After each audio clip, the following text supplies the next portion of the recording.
Hello. तो चलो अब हम बात करते हैं properties of inverse trigonometric functions की। तो अगर आप कोई स्टैंडर्ड टेक्स्ट बुक उठा के देखोगे तो आपको एक बहुत लंबी चौड़ी लिस्ट मिलेगी, उसमें आपको बहुत सारे प्रॉपर्टीज लिखी हुई होंगी और वो कुछ कंडीशंस पे ट्रू होती है, वो भी चीजें आपके लिए दी गई होंगी। तो मैं इस पॉइंट पे आपको ये कहना चाहता हूं कि आपको वो लंबी चौड़ी लिस्ट को मेमोराइज करने की जरूरत नहीं है, आपको उसके पीछे का कॉन्सेप्ट समझना है। और अगर आप उस कॉन्सेप्ट को सही से समझ लेंगे और आप वहां पे प्रॉपर्ली यूटिलाइज कर पाएंगे तो आप खुद के लिए ये पूरी की पूरी लिस्ट को डिराइव कर सकते हैं। तो आगे बढ़ने से पहले हम थोड़ा अभी टाइम स्पेंड करेंगे ये मेथड को समझने के लिए, जिससे आप ये जो सारी प्रॉब्लम्स है ये जो सारी प्रॉपर्टीज है उन्हें याद ना करना पड़े।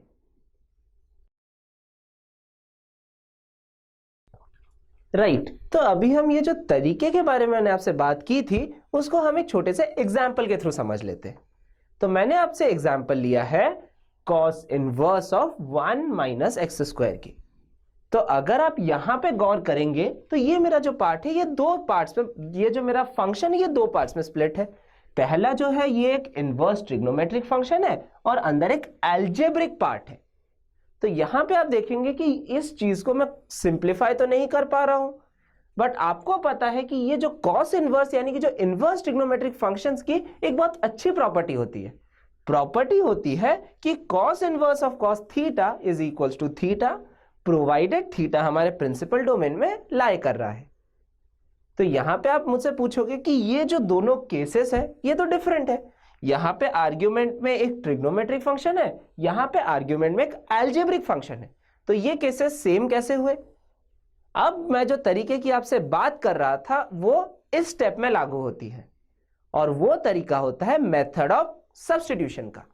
और इसमें हम क्या करते हैं, ये जो आर्ग्यूमेंट के अंदर जो अलजेब्रिक फंक्शन होता है इस पे हम सूटेबल सब्स्टिट्यूशन करते हैं ताकि ये जो पार्ट है ये सिंप्लीफाई हो जाए। तो सिंप्लीफाई का क्या मतलब हुआ, यहां पे आप देखोगे कि यहां पे एक अंडर रूट वाली टर्म है और जो अंदर वाला पार्ट है ये तो परफेक्ट स्क्वायर है नहीं, तो हमें अब अगर इसको सिंप्लीफाई करना होगा यानी ये जो अंडर रूट है इसको कैंसिल आउट करना होगा, तो जो इसके अंदर वाली पार्ट है इसको मुझे एक होल स्क्वायर बनाना होगा।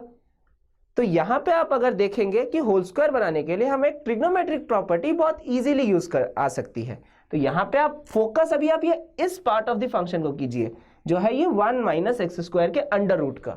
तो जब भी आप इस तरह का फंक्शन देखेंगे तो आपको ये चीज हमेशा याद आ जानी चाहिए कि sine square theta plus cos square theta तो 1 होता है। तो अगर मैं 1 माइनस साइन स्क्वायर थीटा ले लेता हूं तो वो हमें क्या देगा, सिंपली कॉस स्क्वायर थीटा देगा। तो यहां पे अगर मैं ये प्रॉपर्टी इस स्टेप में लगा दूं यानी कि जो x की वैल्यू है उसको मैं साइन थीटा सब्स्टिट्यूट कर दूं, तो जब मैं x की वैल्यू को साइन थीटा सब्स्टिट्यूट कर देता हूं तो ये मेरा क्या बन जाता है, ये एंटायर पार्ट मेरा बन जाता है कॉस थीटा।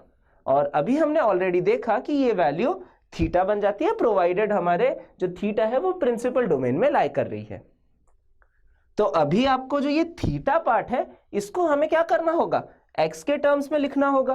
तो यहां पे मैं अगर बैक सब्स्टिट्यूशन करूंगा तो मैं कह सकता हूं जो थीटा है ये मेरा क्या है, ये है मेरा साइन इनवर्स ऑफ x। तो यहां पे भी मैं कह सकता हूं कि ये जो मेरी थीटा की वैल्यू आई इसको मैं साइन इनवर्स x के रूप में लिख सकता हूं।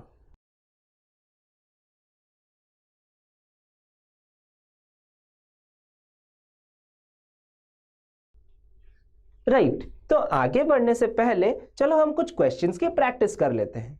तो लास्ट केस में आपने देखा था मैंने एक इनवर्स ट्रिग्नोमेट्रिक फंक्शन और एक अलजेब्रिक पार्ट को लिया था, तो इस केस में मैंने सिर्फ ये अलजेब्रिक पार्ट को रखा है। तो यहां पे आप वीडियो को पॉज करें, आप ईच क्वेश्चन ईच पार्ट में आप देखें कि आप कौन से ट्रिग्नोमेट्रिक मैनिपुलेशन या ट्रिग्नोमेट्रिक सब्स्टिट्यूशन करेंगे ताकि आपका ये पार्ट सब सिंप्लीफाई हो जाए। So please pause the video here, try this and get back to check your solution.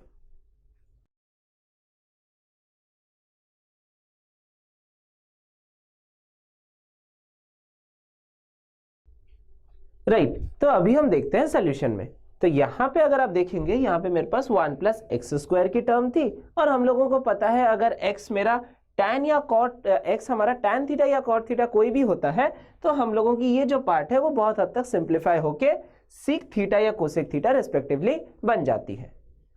Similarly दूसरे पार्ट ऑफ द प्रॉब्लम में क्या था हमारे पास, एक्स स्क्वायर माइनस 1 था। और यहां पे भी हम लोग क्या कर सकते हैं, जब x को सेक या कोसेक थीटा पुट कर देंगे तो हमारा ये पार्ट सिंप्लीफाई हो जाएगा, और जब मैं x को कोसेक थीटा पुट करता हूं ये कॉट थीटा बन जाता है, और जब मैं x को सीक थीटा पुट करता हूं ये हमारा टैन थीटा बन जाता है।